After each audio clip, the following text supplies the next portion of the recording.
¿qué tal? ¿Cómo están? Buenas tardes. Domingo 31 de octubre, despedimos mes y lo hacemos con ese cambio de las agujas y también con más frío. Para combatirlo, muchos de los hogares de la comunidad utilizan ya una nueva forma de calefacción con biomasa. Se lo mostraremos, como también los proyectos de investigación que se están llevando a cabo en la comunidad con células madre y las ayudas de las que podemos disfrutar en la comunidad si decidimos embarcarnos en la aventura de una familia numerosa. Para arrancar, miramos de nuevo a Haití. Una nueva desgracia llamada cólera asola el país. El último balance habla de más de 300 muertos y hasta los hospitales llega un incesante goteo de afectados que supera ya la cifra de las 4.500 personas. La solidaridad internacional ha vuelto a desplegarse sobre Haití, aunque hay quienes apuntan que la catástrofe podría haberse evitado. 9 meses después del terremoto, Haití se enfrenta a lo que puede llegar a ser una nueva tragedia humanitaria. Esta vez la amenaza es una bacteria. Algunas voces ya alertaron entonces del peligro de grandes epidemias, pero no ha sido suficiente. El cólera ha resurgido después de un siglo en este país caribeño castigado por las catástrofes.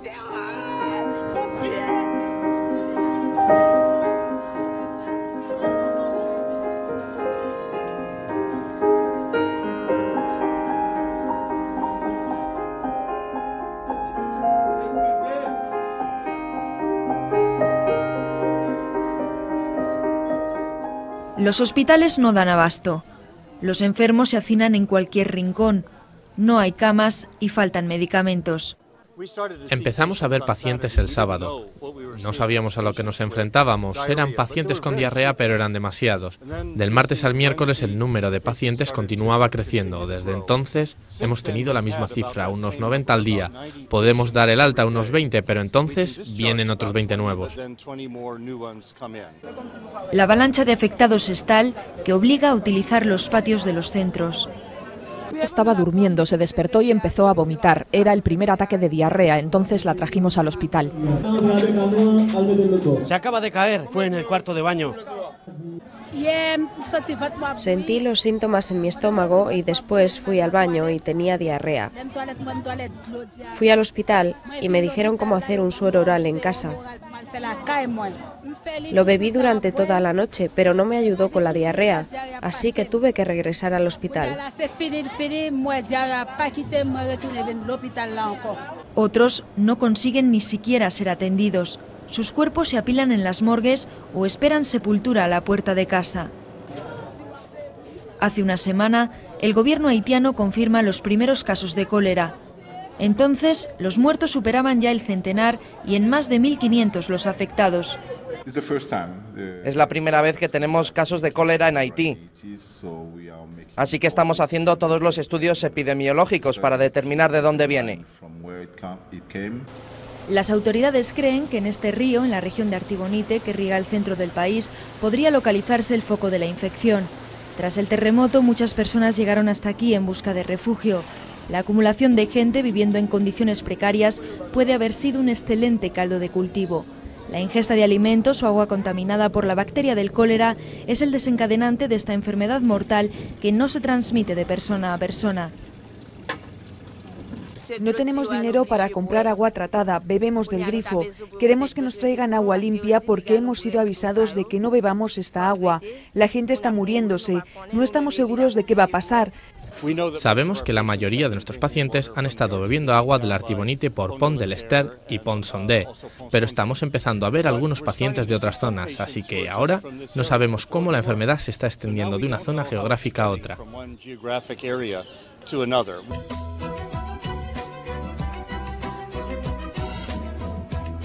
La epidemia se localiza aquí, en poblaciones como Saint-Marc, La Chapelle, Mireballois, todas ellas muy próximas a Puerto Príncipe. Y ese es el principal miedo, que el cólera llegue hasta la capital, donde alrededor de 1 millón de personas malviven bajo las lonas de las tiendas de campaña. De hecho, se han detectado varios casos de cólera, la mayoría importados, es decir, que el contagio ocurrió en otras zonas. Mira nuestra situación, se supone que esta tienda iba a ser sustituida por el gobierno. Yo creo que si hubiera un terremoto en otro país no abandonarían a sus ciudadanos así. Yo creo que hay tiendas más duraderas para que la gente viva. El gobierno pone en marcha un programa de prevención para evitar que esta enfermedad mortal se propague. Hay que controlar la recogida de basuras en torno a los campamentos y proporcionar agua potable. Las organizaciones humanitarias se preparan para lo peor. Este brote es probable que llegue a ser más grande, dada nuestra experiencia en epidemias de cólera en el pasado, particularmente en una población que realmente no tiene protección inmunitaria, al no haber estado expuesta recientemente al cólera. Así que esperamos que llegue a ser grande y hemos de reaccionar ante ella. La primera asistencia logra contener la aparición de más casos. El gobierno lo reafirma, aunque surgen voces críticas que le acusan de falsificar las cifras. Pero los riesgos de que la epidemia se extienda son muchos y comienza el envío de suministros desde otros países del mundo. Desde la base de Torrejón de Ardoz, un avión fletado por la Agencia Española de Cooperación parte hacia Haití, cargado con 15 toneladas de ayuda. Nos piden para potabilizar el agua y también sales de rehidratación que también van a bordo del avión, que servirían para atender una primera fase de la enfermedad, y también sueros, que son siempre más complejos de transportar, pero que son esenciales también para la segunda fase, las fases más graves de la enfermedad, cuando no se ha requerido la ayuda a tiempo o lo que sea. En el país más pobre de América, la higiene no es una de las principales preocupaciones. Por eso se insiste a la población de la importancia de lavarse las manos frecuentemente y no tomar alimentos crudos. A los padres se les enseña también a reconocer los síntomas del cólera en los pequeños. Los menores, ya de por sí desnutridos, están especialmente expuestos y se deshidratan más fácilmente que los adultos. Las medidas de emergencia pueden llegar a controlar el azote del cólera, pero mucho tienen que cambiar las condiciones de vida de los haitianos para que el país pueda salir de la espiral de desastres en la que está inmerso.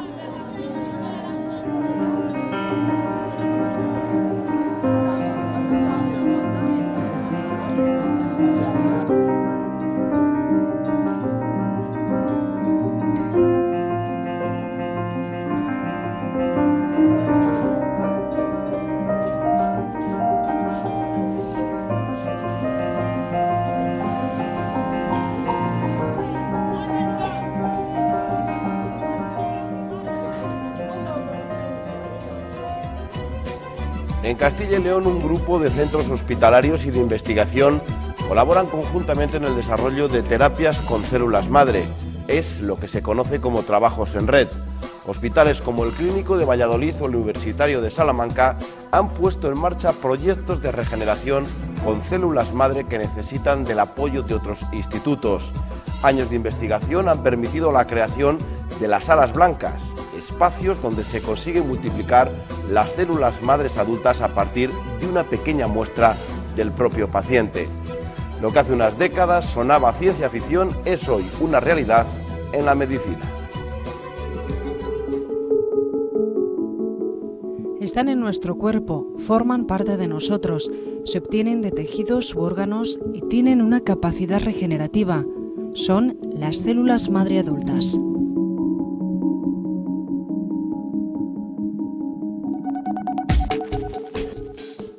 El equipo del Dr. San Román del Hospital Clínico de Valladolid ha conseguido comprobar que la aplicación de células madre es segura y factible.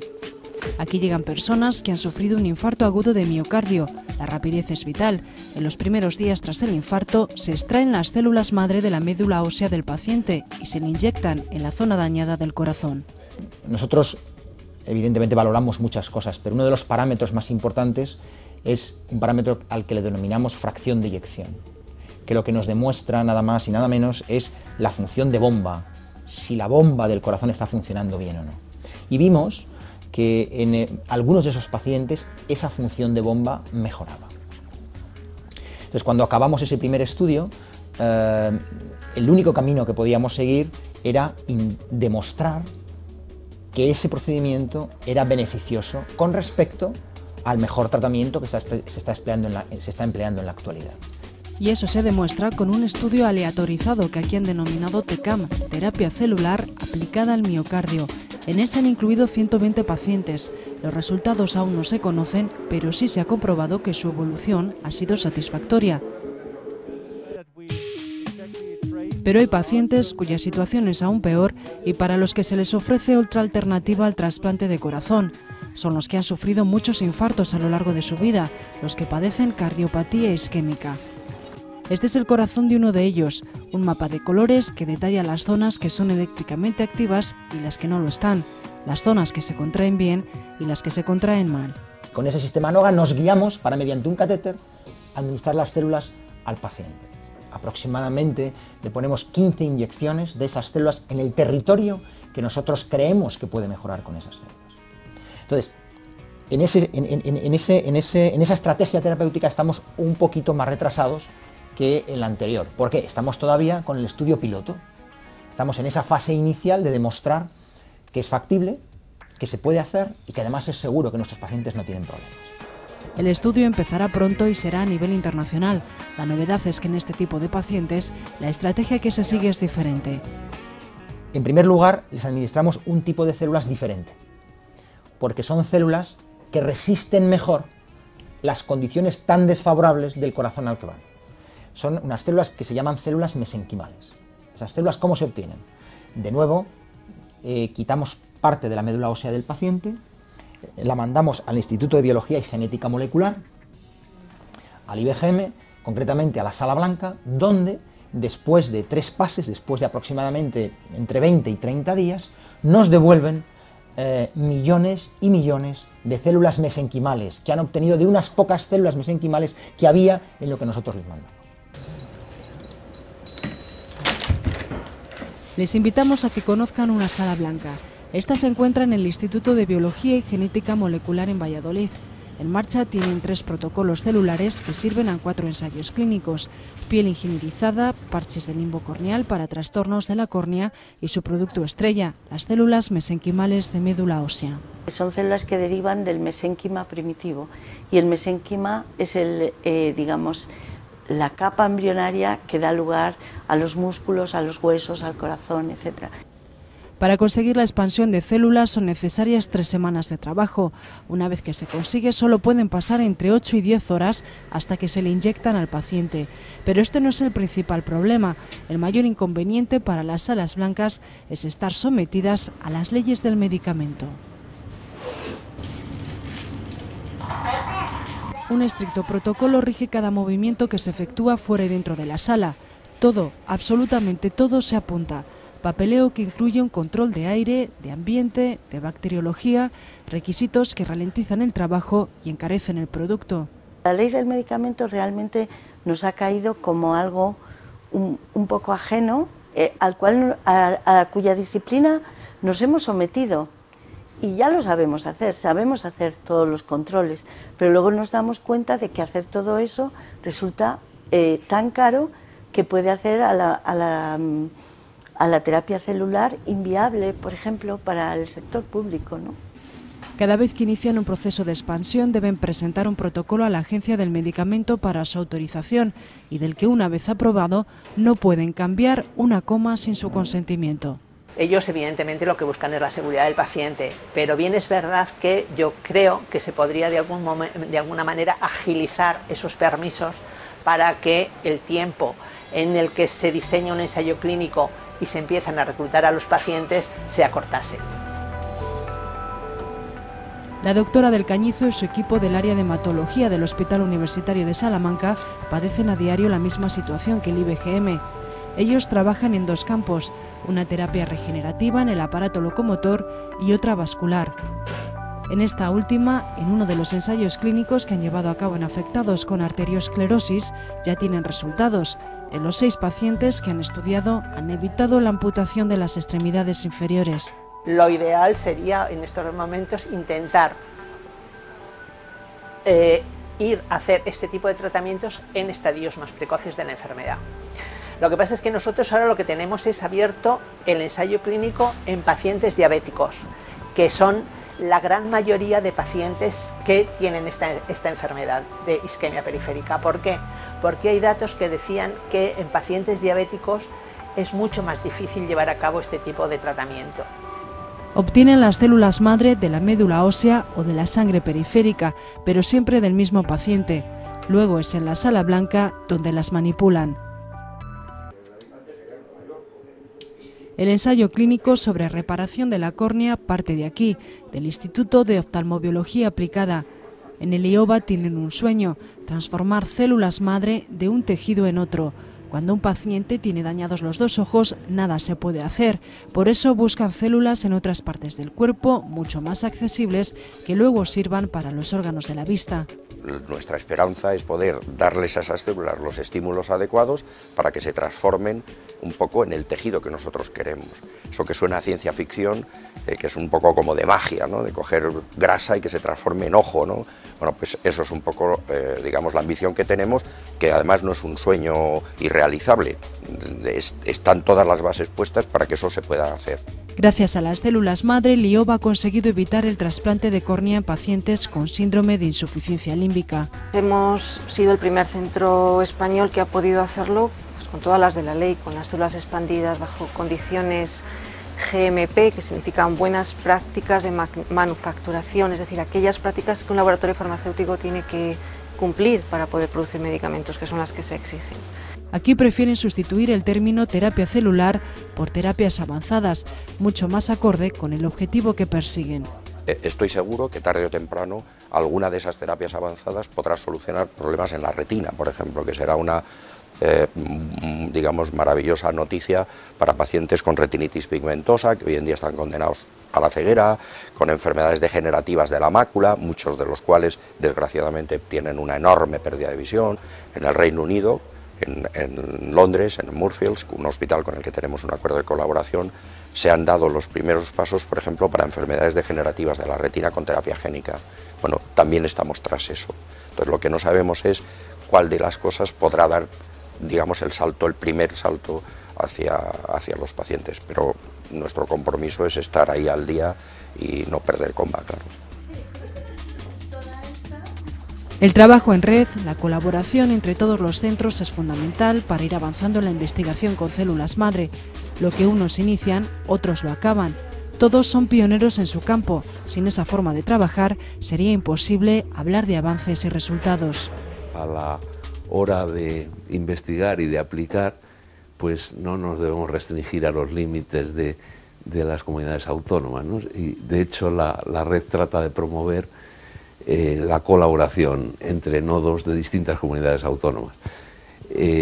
Por ejemplo, la red tiene una reunión anual, ¿no? Que se reúnen todos los miembros y entonces cada año la organiza un nodo distinto de una comunidad autónoma distinta hasta ahora, ¿no?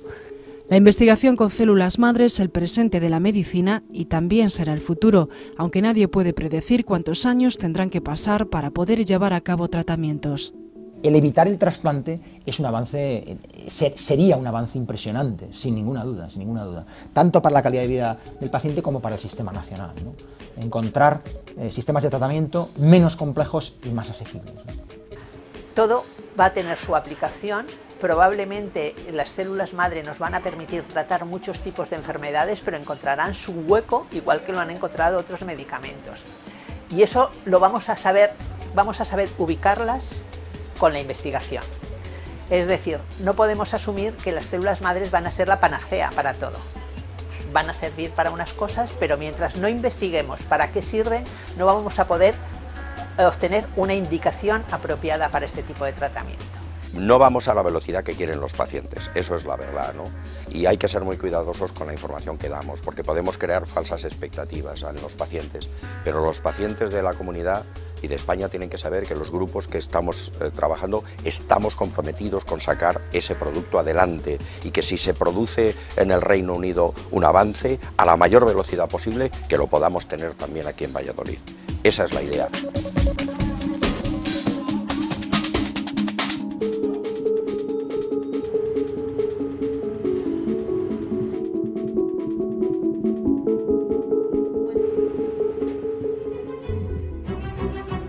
Castilla y León ha sido el centro de atención esta semana de las innovaciones y avances de una de las energías renovables en auge, la biomasa. La quinta edición de la Feria Internacional Expo Bioenergía, que ha reunido a más de 400 empresas del sector, se ha centrado en el uso de la biomasa para calentar hogares. Con más de 4 millones de hectáreas de masa forestal, todo apunta a que la comunidad será, a corto plazo, líder nacional y referente europeo en este tipo de energía. Un sector que en los tiempos que corren podría crear más de 20.000 puestos de trabajo. Es uno de los bosques que forman parte de los más de 4 millones de hectáreas de masa forestal de Castilla y León, una alfombra verde perfectamente tejida y que hace de nuestra comunidad un foco de atención para productores y consumidores de biomasa térmica, un sector de las renovables que podría inyectar más de 20.000 puestos de trabajo. Al año, en los montes de Castilla y León se producen casi 8 millones de metros cúbicos de madera, tan solo el 2% es aprovechado para crear biomasa. La apuesta es decidida y ahora instituciones y empresas piensan ya en sacar el máximo rendimiento a lo que la naturaleza otorga.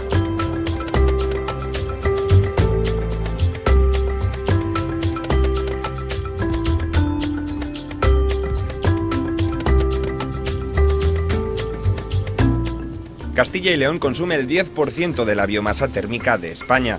Repartidos por la comunidad, hay más de 150.000 kilovatios de potencia instalada. La mitad va destinada a energía industrial, sobre todo a los sectores como la agroganadería y la alimentación. El hecho de que nuestra comunidad sea una de las más extensas de Europa y posea una extraordinaria calidad de bosques y vegetación, la convierte en un lugar inmejorable para explotar este tipo de energía. Castilla y León, con más de 4 millones de hectáreas forestales, tiene unas posibilidades de aprovechamiento de la biomasa forestal extraordinarias, y si se cumplen los planes que tiene la Junta de Castilla y León de doblar la extracción de madera y biomasa de los montes, pues sin duda puede convertirse en líder a nivel nacional, tanto en la generación eléctrica con biomasa como en el tema térmico. Desde Europa miran con muy buenos ojos a las expectativas de nuestra comunidad. El gobierno autonómico mantiene su apuesta por seguir en la brecha y perfila los últimos retoques del nuevo Plan Regional de la Bioenergía 2009-2020, que tratará de equipararnos a las cifras de los países nórdicos y donde los cultivos energéticos jugarán un papel fundamental. Lo que se busca es que todos los recursos que tiene el agricultor actualmente, con pequeñas modificaciones dependiendo de las características del propio cultivo, se puedan utilizar para la producción del cultivo energético, o sea que seguro que sí, que habrá interés. Quizá el uso de los cultivos energéticos es más caro que recoger los residuos forestales, pero estos cultivos traen nuevos horizontes a la agricultura local y con ello puestos de trabajo. Tampoco hay que olvidar que una vez consolidado el sector, se podrá evitar la dependencia de otros combustibles como el gas natural.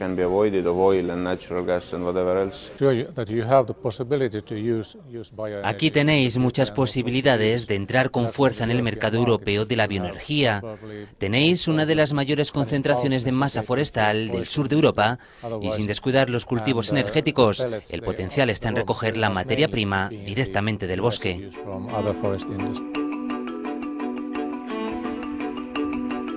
Pero la biomasa aún tiene varios retos por delante. El más necesario, según la experiencia de países como Francia y Alemania, es conseguir que entre en los hogares en forma de energía térmica.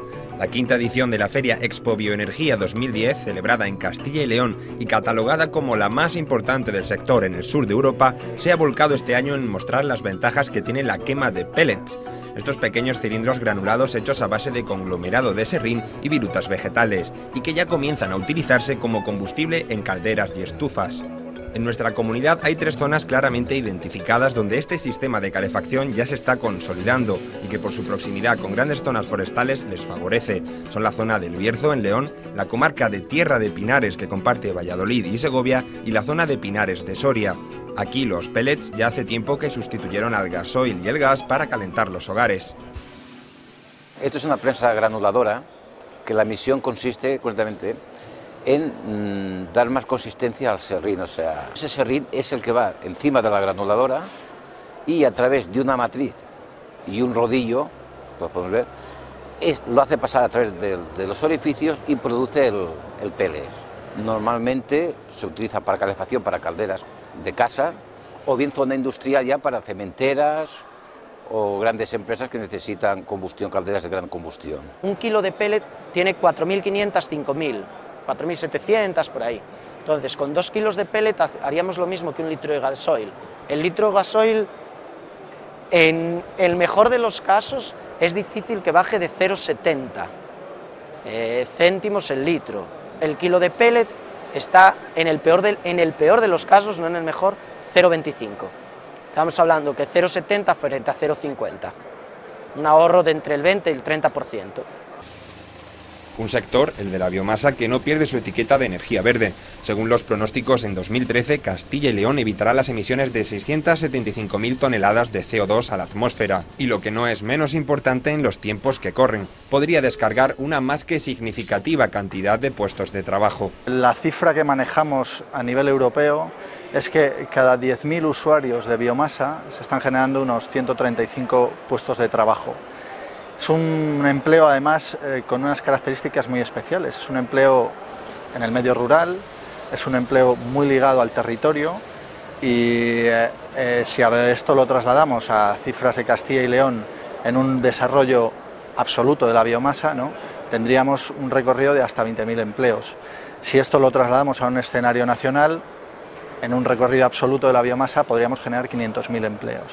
Para el despegue definitivo del sector, los proveedores de calderas coinciden. Es necesario subvencionar la instalación de calefacción de biomasa. El gobierno autonómico, a través del EREN, subvenciona hasta un 40% del sistema. A nivel nacional no existe ninguna ayuda, con lo que la diferencia con otros países europeos es abismal. Directamente conozco el caso francés, en el que, bueno, por ser residente francés, yo si monto una caldera de biomasa en mi casa, el 50% de lo que me cueste me lo deduzco del impuesto de la renta. Hoy en día en España está muy lejos de esto. Si no fomentamos el uso de la biomasa, pasará como está pasando hasta ahora. Es que estamos utilizando una energía renovable para mandarla fuera mientras estamos importando petróleo. No tiene sentido. Entonces hay que apoyarlo, hay que subvencionarlo, hay que fomentar el consumo. Sin duda, un horizonte lleno de oportunidades para una energía práctica y amable con el medio ambiente. La Unión Europea se ha puesto una meta: llegar a producir 45 millones de toneladas de pellets para el año 2020. Ahora se producen 12 millones de toneladas. El sendero marcado por los países nórdicos señala en estos momentos latitudes del sur europeo, para avivar más aún la llama verde.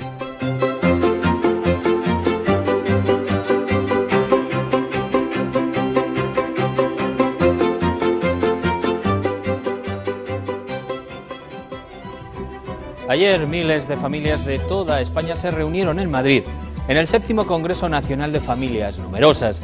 Más de 1 millón existen en España y 24.000 en Castilla y León, aunque ahora encontrarlas tan amplias como hace décadas es casi misión imposible.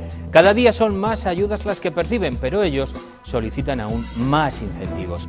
Hoy conocemos de cerca a una de esas familias donde la tranquilidad y la soledad no se consiguen fácilmente. Eso sí, amor y dedicación hay para todos, sean los que sean.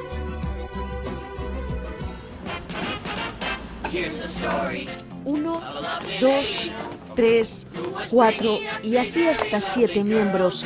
Los Posada Miranda son una de las 24.000 familias numerosas que hay en Castilla y León. ¿Se habrá vuelto loco el padrino? No, que va. El padrino manda turrones y peladillas, pero a granel. Hace medio siglo, tener 4 hijos era lo normal. Incluso a nadie le resultaba raro ver familias de 10 o más descendientes. Hoy, sin embargo, la caída de la natalidad y la incorporación de la mujer al trabajo han hecho que la media de hijos sea de 1,3. En la actualidad, formar parte de una familia numerosa supone a veces que los problemas se multipliquen. Por eso el apoyo y las ayudas de la Administración se hacen imprescindibles.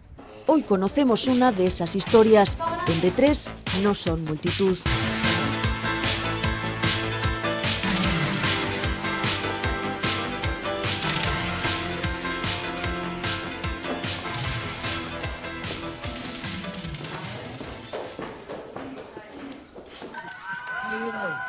¿Pero qué pasa aquí? ¿Pero es que hay fuego? Son restos de la batalla, mamá. Es la gran familia de los años 60. Ellos eran 18 en casa, los padres, el abuelo y 15 hijos. Todo un clásico del cine español. ¿Quién no se acuerda del pequeño Chencho extraviado en la Plaza Mayor? O del genial José Isbert encarnando a un abuelo aficionado a los tebeos de superhéroes. Una imagen mucho más complicada de hallar en la familia del siglo XXI, aunque si se busca, se encuentra. Solo en Castilla y León existen 24.000 familias numerosas. En España supera el millón. Una familia numerosa es aquella familia formada por uno o dos ascendientes con 3 o más hijos. Con carácter general, esa es una familia tipo. Ahora bien, el Estado ha hecho un concepto más extenso de lo que puede ser una familia numerosa. Y en este sentido, pues aquellas familias que tengan 2 hijos y uno de ellos tenga una discapacidad, tienen la condición de familias numerosas. La jornada comienza a las 6 de la mañana. Arantxa es el despertador de todos los demás. Antes de ir al colegio hay que desayunar y en esta casa tienen que hacerlo por turnos, primero los pequeños y luego los mayores. Sobre todo el compaginar horarios de todos, porque claro, cada uno tiene una actividad, tiene un horario y a todos les tienes que dar las mismas oportunidades. No puedes decir, no, es que como tu hermano sale hasta ahora, pues tú no puedes hacer esto otro. Entonces yo creo que el principal problema es el de compaginar horarios y actividades de todos. Organización. Esa es la palabra clave para las familias numerosas. Ellos son 7 en casa, tienen 3 habitaciones y 3 baños a repartir. Aranchita, recógelo bien, guárdalo en su sitio. Una situación que no solo se repite en los actos cotidianos. Dosificar el dinero es otra de las duras tareas de ser familia numerosa. Los hijos cuando son pequeños, al menos en nuestra experiencia, no cuestan dinero, si me permites la expresión. Cuando los hijos empiezan a costar dinero es cuando te metes ya en temas de educación, colegios, a veces necesitan pues, un apoyo de unas clases adicionales o no sé qué. Ahí es cuando empiezas realmente como padre a necesitar una pequeña ayuda, ¿no? Unas ayudas que cubren diferentes necesidades. En educación perciben descuentos en matrículas y tasas. Las escuelas infantiles son gratuitas para las familias con más de 5 hijos y si son 3 se reduce al 50%. También tienen preferencia en la concesión de becas y descuentos en el material escolar. Unos beneficios a los que hay que sumar la reducción en el transporte y las ayudas a la vivienda. La Junta de Castilla y León además otorga 300 euros anuales a partir del 4.º hijo.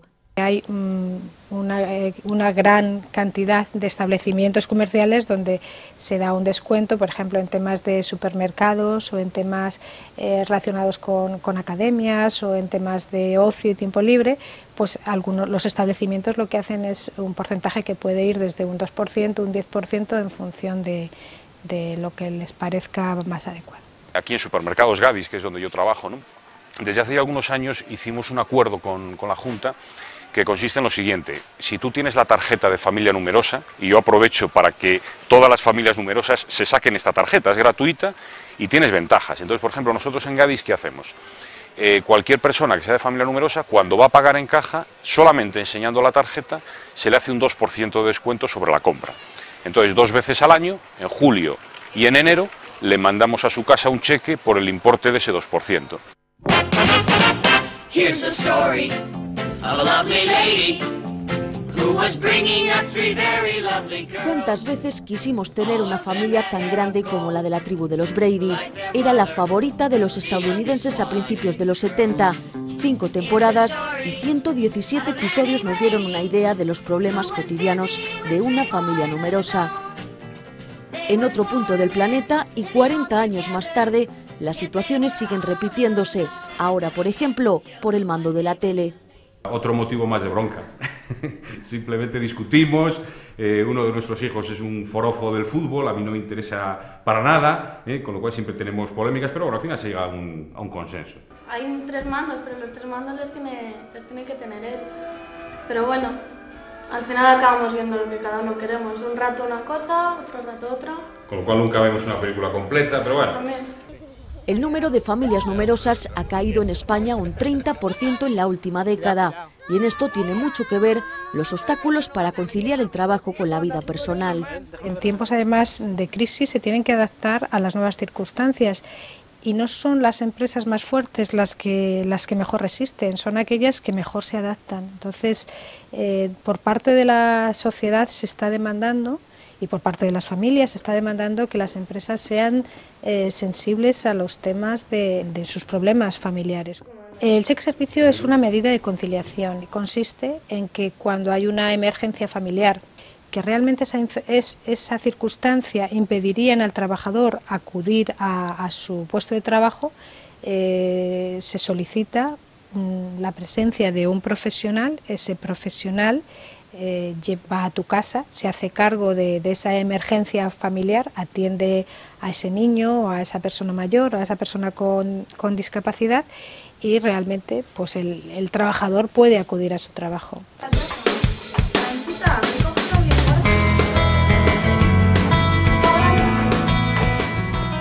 No es cuestión solo de administrar el dinero, se trata de gestionar el tiempo, la educación, el cariño y las atenciones. Vivir en un hogar de más de 3 hijos es sacrificado, pero también puede ser muy gratificante.